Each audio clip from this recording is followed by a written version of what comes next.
मैं शुरुआत स्वामी जी आपसे कर रही हूं। सवाल मेरा ये है कि सनातन धर्म का इतना विस्तार है, वो इतना व्यापक है, क्या आपको लगता है कि बिना किसी राजनीतिक मंशा के आप एक धर्म की आड़ लेकर, आप सनातन धर्म की आड़ लेकर हिंदू राष्ट्र का आवाहन कर रहे हैं? क्या ये सही है?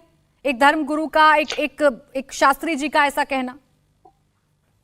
नहीं, शास्त्री जी बोल रहे थे हिंदू राष्ट्र की परिकल्पना वीर सावरकर ने दिया था और उसके पहले से हिंदू राष्ट्र की आ रही है। और जिस गांधी जी जिसको राष्ट्रपिता बोलते हैं, वो भी राम राज्य की परिकल्पना को साकार करने के पक्षधर थे। तो हिंदू राष्ट्र की मांग अगर पंडित धीरेन्द्र शास्त्री कर रहे हैं तो गलत थोड़े है। हिंदू राष्ट्र तो हमारे महापुरुषों का स्वप्न है और हिंदू राष्ट्र होना ही चाहिए।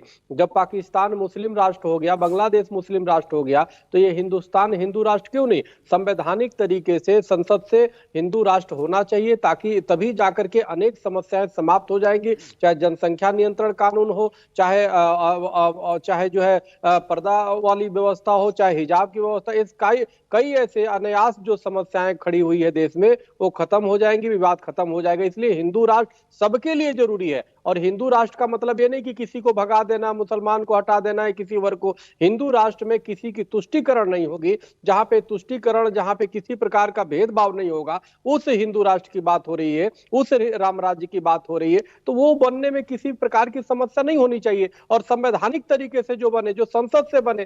तो इसलिए हिंदू राष्ट्र की अगर बात करते हैं तो इसका मतलब कि वो कोई गलत बात कर रही है। नहीं स्वामी जी, अब सवाल ये खड़े हो रहे हैं ना कि अपने चमत्कार को प्रूव करने की बात थी ना धीरेन्द्र शास्त्री को, उसकी आड़ में अगर आप हिंदुत्व की बात करेंगे, आप हिंदुत्व की आड़ में छिपने की कोशिश करेंगे और इस तरीके से अगर प्रोजेक्शन करेंगे कि हिंदू राष्ट्र बना दीजिए, मैं आवाहन करता हूं, ये बातें तो अभी तक राजनीतिक मंचों से होती थी ना।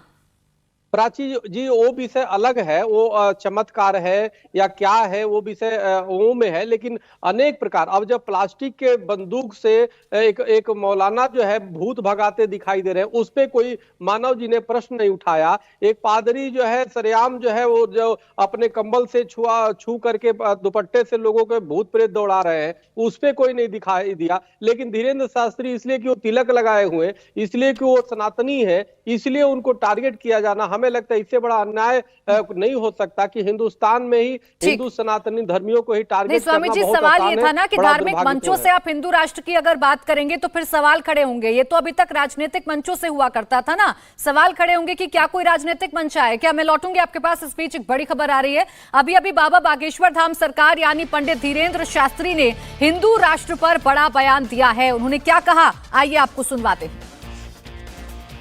लोग तो भगवान राम के समय भी थे, कुछ लोग तो भगवान कृष्ण के समय भी थे, कुछ लोगों ने तो भगवान राम को भी स्वीकार नहीं किया। तो हमारी बात को कब स्वीकार करेंगे? हम तो काम हैं। और अगर कोई अपने बाप को बाप नहीं कहता तो इसमें बाप की कोई गलती नहीं है, उस पुत्र की गलती है जो निकम्मा है। हिंदू राष्ट्र का मतलब राम राज्य, हिंदू राष्ट्र का मतलब सब प्रजा सुखी, हिंदू राष्ट्र का मतलब सामाजिक समरसता, हिंदू राष्ट्र का मतलब सर्वधर्म समन्वय, हिंदू राष्ट्र का मतलब प्रत्येक को जीवन जीने का मौलिक अधिकार। तो अगर ये गलत है तो हमें लगता है कि हमसे ज्यादा बेहतर गलत कोई नहीं हुआ है। रामचरितमानस को राष्ट्रीय ग्रंथ बना देना चाहिए।